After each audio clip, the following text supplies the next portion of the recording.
Bon, ben bien, mesdames, messieurs, bienvenue. Ici André Lapierre pour ma web TV. Je me retrouve avec mon ami Daniel Poulain aujourd'hui parce que là, depuis qu'il m'a dit qu'il était libre penseur, la chienne m'a pogné, je ne le laisserai pas aller tout seul.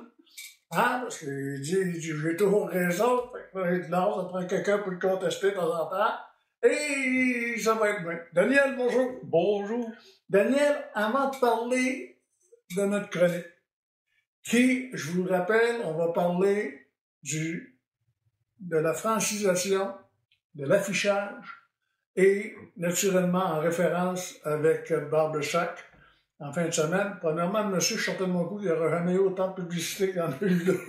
Oh, il y a ça, il y a ça. Il y a ça va faire le show. Mais vous allez voir, restez avec nous parce qu'on va avoir des commentaires là-dessus. Première chose, on va... à la mi-août, j'ai demandé une entrevue avec la mairesse de Lac-Mégantic et elle me l'a refusé prétextant que suite à mes derniers commentaires sur mon blog, qu'elle passerait son tour et qu'elle ne donnera pas d'entrevue sur aucune de mes plateformes à court terme. À court, ou c'est ORT ou c'est au lieu RS? Oui, j'ai l'impression que le cours va partir, c'est le terme qui va rester. Mais, en tout cas, elle a le droit, elle a le droit, et on va... C'est sûr et certain que la mairesse a de la misère un peu avec la confrontation quand on lui pose des questions et que ça ne va pas dans son objectif, là. Elle aime mieux donner ça aux entrevues, journalistes télévisés et journaux parce que ils n'iront pas l'affronter puis ils n'iront pas confronter avec des questions. Il y a le fait que ces journalistes-là ne sont même pas au courant de 10% de ce qui se passe. C'est ça. Une autre affaire. J'ai posé des questions. En tout cas, en attendant, je vais attendre sur le court terme. Des fois. Des fois, tout des coups. J'ai posé deux questions à notre ministre fédéral. Pas notre ministre. Non, il n'est pas encore ministre. Il se représente, par contre. Il l'a annoncé. Pas notre ministre, bon Dieu. À notre député conservateur du comté, Luc Berthold.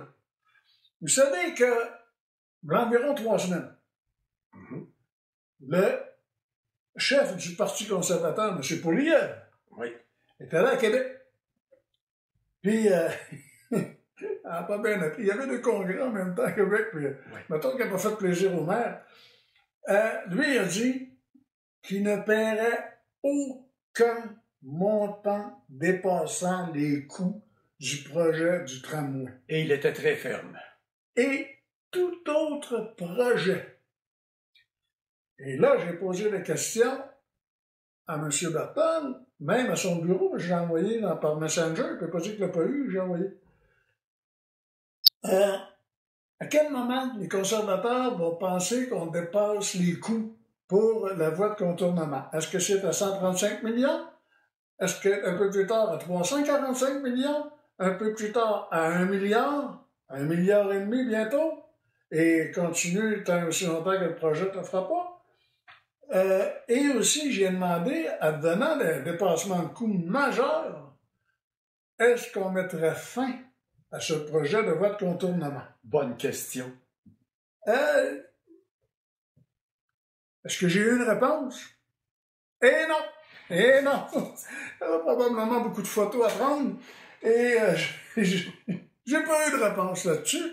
Mais on va travailler. On va dire, comme M. Trudeau, souvent, on va travailler fort là-dessus pour avoir une réponse. Puis on va regarder ça. Maintenant, 2 bons coups. Premier bon coup, le 30 septembre, 1er octobre, il va y avoir dégusté Mégantic.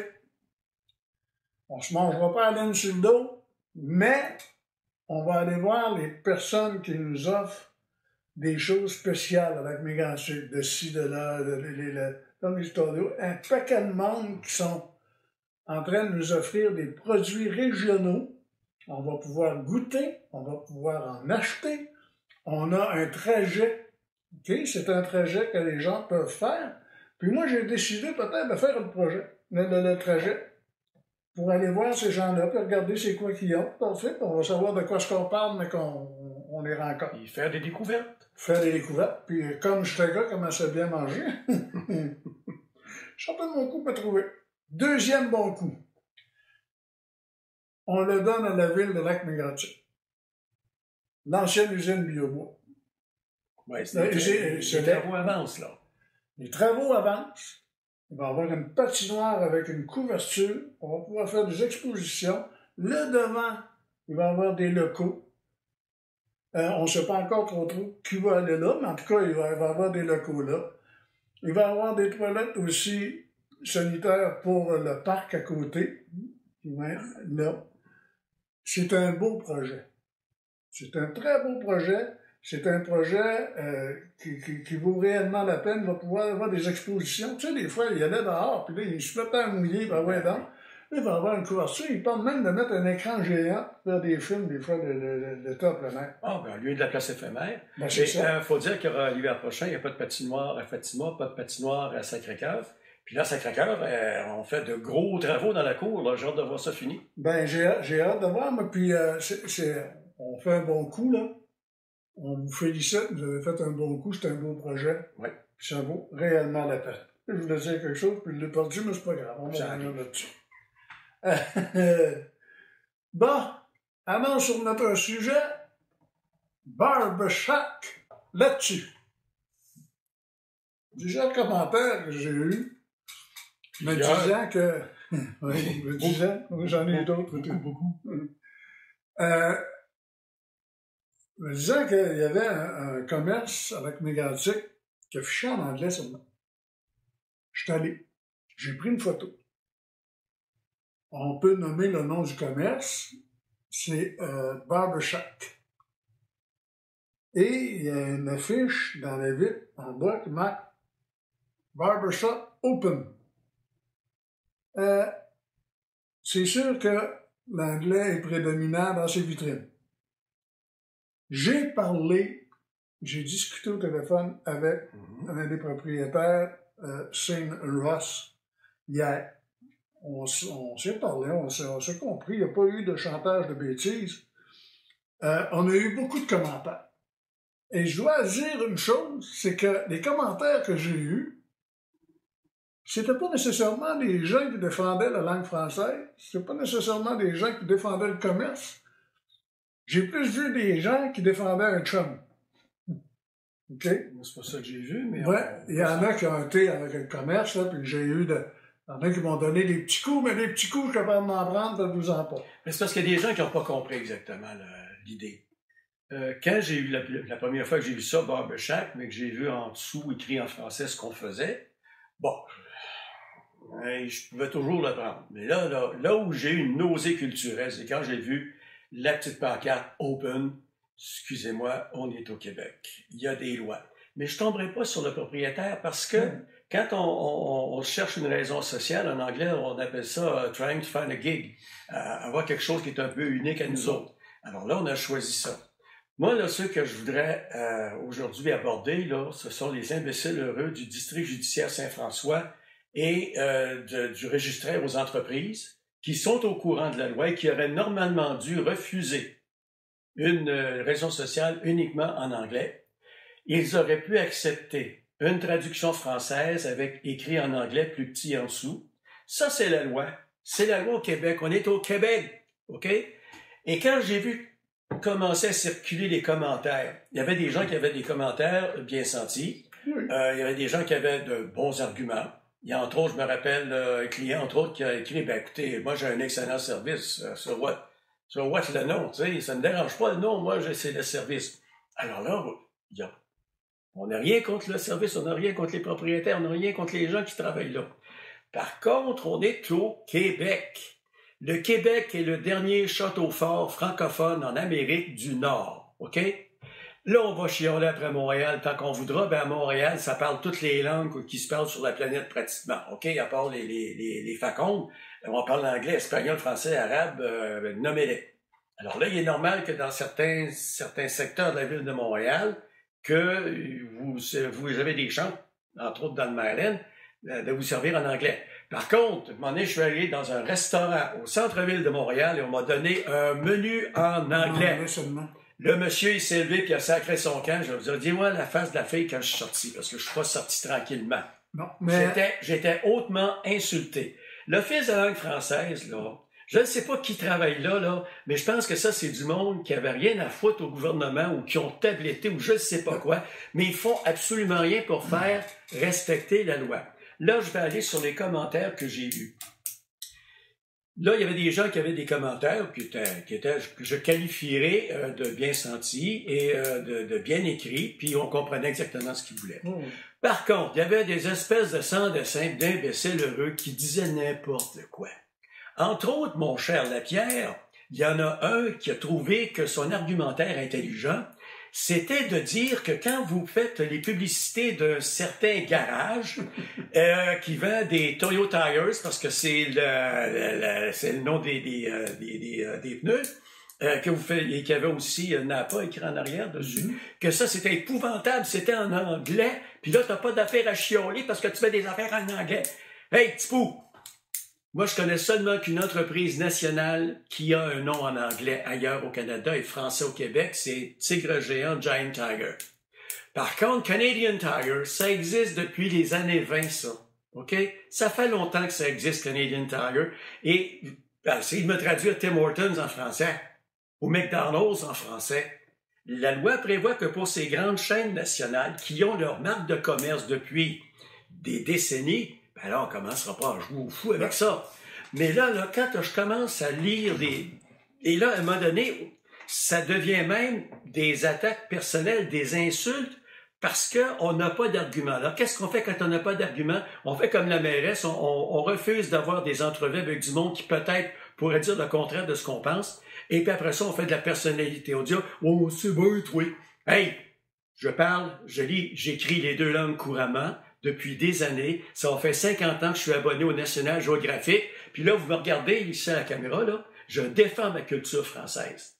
OK? Et là, puis en plus de ça, des fois, là, juste la façon que c'était écrit au son. OK? Ils écrivent au son. Puis ils s'en viennent me dire que la culture qui est pas importante. Ouais, mais là, mon petit pou, là, je vais t'amener à Toronto. Puis je vais te lâcher lousse dans le centre-ville de Toronto, c'est rue Yonge, où ça parle toutes sortes de langues, sauf le français. Puis là, après ça, tu vas me dire, ben là, ouais, mais là, ben c'est ça. Si tu préserves pas ta culture, pour commencer, ça va mal.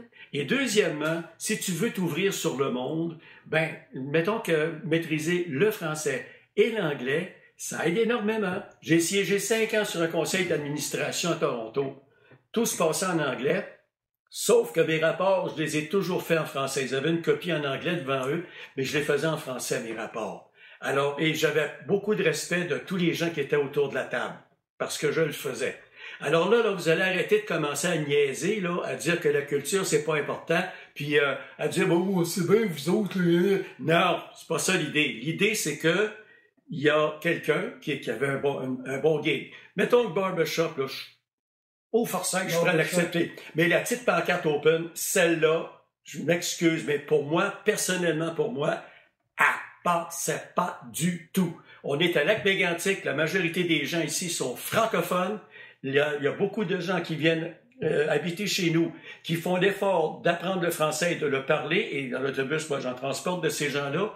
Alors écoutez, là, vous allez commencer, les petits Québécois, là, à vous grouiller un peu, là, puis arrêtez de vous regarder le gros nombril, là. Puis vous allez dire, ma culture, c'est important. Vous allez, comme Gilles Vigneault l'a dit, une langue, c'est à la lire, c'est à la parler et à l'écrire qu'on la conserve. Puis là, on est rendu tellement gnochon au Québec qu'il faut que le ministre de l'Éducation, M. Drainville, dise « Ah, ben moi, je favorise d'écrire en lettres attachées au primaire. » Hey, quand t'es rendu à te demander si t'écris en lettres carrées ou en lettres attachées, là, on a un maudit problème. Et scientifiquement parlant, c'est prouvé qu'écrire en lettres attachées, c'est mieux qu'écrire en lettres carrées. Merci beaucoup, puis moi, je continue à me battre pour ma culture. Maintenant, Daniel, faut que je te dise. Oui. Moi, j'ai parlé, comme je te disais, M. Ross. D'ailleurs, le coiffeur, M. James, m'a écrit hier pour me dire, écoutez, je suis même prêt à aller m'expliquer dans votre entrevue. Fait que moi, je lui lève mon chapeau, là, parce que, regarde, ces gars-là, ils n'ont pas fait ça pour me le faire. Là. Non. Ils ont parti d'un nom. Ils cherchaient un gay. Là, puis ils l'ont trouvé. Puis c'est bien. Les personnes qui sont au bureau du registraire, qui normalement... Mais faut-tu se surprendre un peu? Ils ont pris le ministre Roberge à l'Éducation pour le mettre à la langue française. Puis, la semaine dernière, ils étaient tous les deux, un côte à côte, puis avec celle qui s'occupe de l'éducation. Puis, ils disaient pas la même chose, puis ils étaient côte à côte. Fait que faut-tu chialer après les fonctionnaires quand t'as deux patrons qui sont là au bord, qui savent pas ce qu'ils disent un peu? Mais par contre, ils devraient normalement savoir, ces gens-là qui travaillent pour le gouvernement du Québec, qu'il y a une loi sur la langue française et la protection de la langue française. Mais comment ça se fait que le ministre Roberge ne parle pas à ce monde-là? Ça serait peut-être un des premiers moyens de ralentir justement la progression des langues. Peut-être que cette usine, c'est plus important. Le fils de la langue française, il faut que tu dises une chose aussi, là. C'est un chien pas dedans. Tu dois dire, va mordre quelqu'un. Ils ne mordront pas personne. Ils ne mordront pas personne. Ils sont pas là. Je reviens. Oui. Je vais vous dire, là, moi, j'ai parlé à ces deux gars-là. Je sais pas si la pancarte est enlevée. M. Ross m'a dit hier que la pancarte Barbershop Open l'enlevait. Disparaîtrait. C'est une très bonne chose. Je vous remercie, monsieur. Puis, oui, je vous remercie. Puis, regarde, c'est de bonne guerre, parfait. Puis, encore une fois, moi, hier, il y a une personne, et je tiens à aviser les gens, moi, il y a une personne hier qui a fait un commentaire sur une personne en particulier, c'était là-dessus. Ça approchait presque de la diffamation, mais quand on attaque les personnes au lieu de l'argumentation, je l'ai enlevé.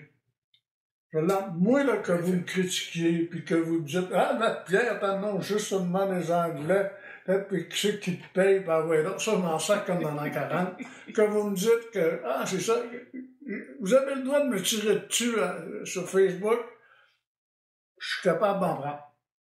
Sauf que, pour nous autres, le débat, il est fini. Les gens décideront.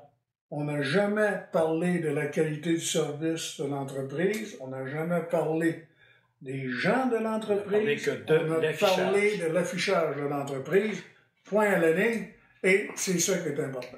En terminant, je vais vous raconter une petite affaire. Moi, j'ai des amis en Bretagne.